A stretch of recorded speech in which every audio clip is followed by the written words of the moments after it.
You've heard it a million times, right? When it comes to weight loss, slow and steady wins the race. But what if I told you that's not the whole story? What if, for a lot of people, losing weight fast is actually the secret to keeping it off for good? Yeah, let's get into the rapid fat loss paradox. Okay, so let's say you've got a wedding coming up, maybe a vacation, some big event just a few weeks away, and you want to drop a few pounds, and you want to do it fast. All the conventional wisdom screams, no, don't do it, it's a terrible idea. But is that always the best advice? Let's see what the science actually has to say about it. And that brings us right to our first section, the rapid loss paradox. We're going to take that slow and steady idea you've heard forever and kind of turn it on its head. Just take a look at this quote from Dr. Layne Norton. He points out that the actual data suggests the exact opposite of what we're usually told.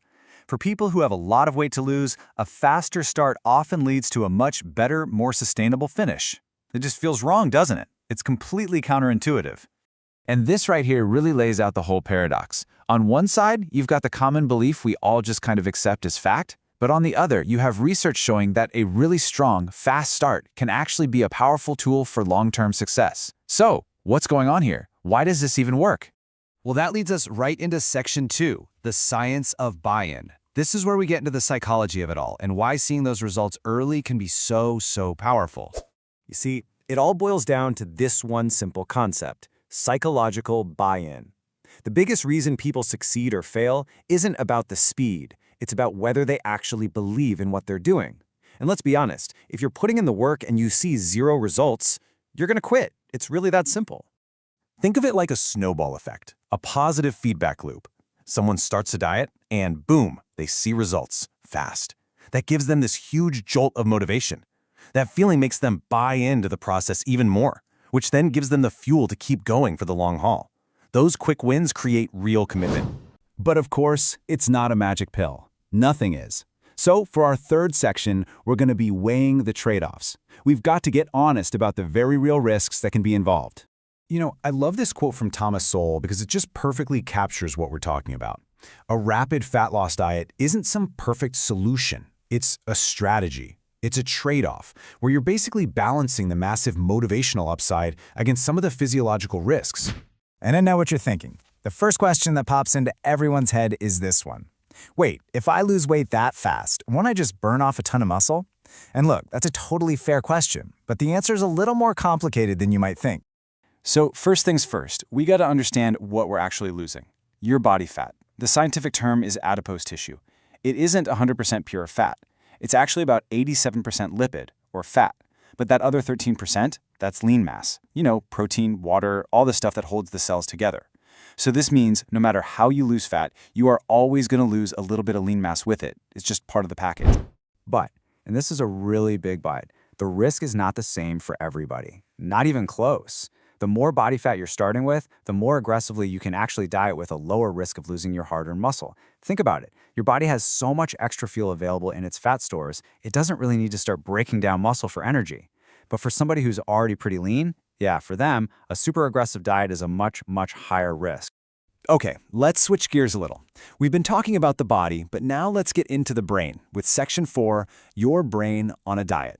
Because it turns out what you think about your diet can literally change how full or hungry you feel. It's kind of wild. So there's this fascinating research from Stanford that shows this incredible effect. If you go into your diet with a deprivation mindset, this is awful, the food sucks, I can't have anything I want, you're going to have more cravings. But if you flip the script and adopt a nourishment mindset, thinking, hey, this is fuel, this food is good for me, people report feeling more full and more satisfied from the exact same meal. Your brain literally changes your physical hunger signal. And honestly, it gets even weirder. So many little things can trick our brains about hunger. Just eating slower can make you feel fuller. Using a smaller plate makes you serve yourself less. Even the color of your plate compared to your food can change how much you eat. It just goes to show you, our brains are incredible, but they can also be, well, pretty dumb sometimes. So let's bring this all home with our final section, the hard path to easy. And this is a big picture idea that goes way beyond just dieting. This is a philosophy for, well, pretty much all of life. This idea right here, it's just so powerful. It's this choice that we all face every single day in big ways and small ways. You can choose short-term comfort, the easy path, but that usually creates a harder life for you down the road. Or you can embrace the hard stuff now, up front, and make everything that follows so much easier. And I mean, if you want a perfect real-world example of this, just look at the story of the actor Ethan Suplee. At his heaviest, he was over 500 pounds. He made the incredibly hard choice to completely change his life with diet and exercise. And this is the punchline to his entire journey, and it'll blow your mind. He realized that, yeah, the work of going to the gym and eating healthy was hard, but it was nothing compared to the constant daily struggle of just existing in the world at 500 pounds. That short-term hard choice made his entire life, long-term, infinitely easier. So I guess I'll just leave you with this question to chew on. It doesn't have to be about health. It could be your career, your relationships, anything. What's that short-term hard choice that you've been putting off that if you just tackled it now could make your whole life easier down the road? Something to think about. Thanks for tuning in.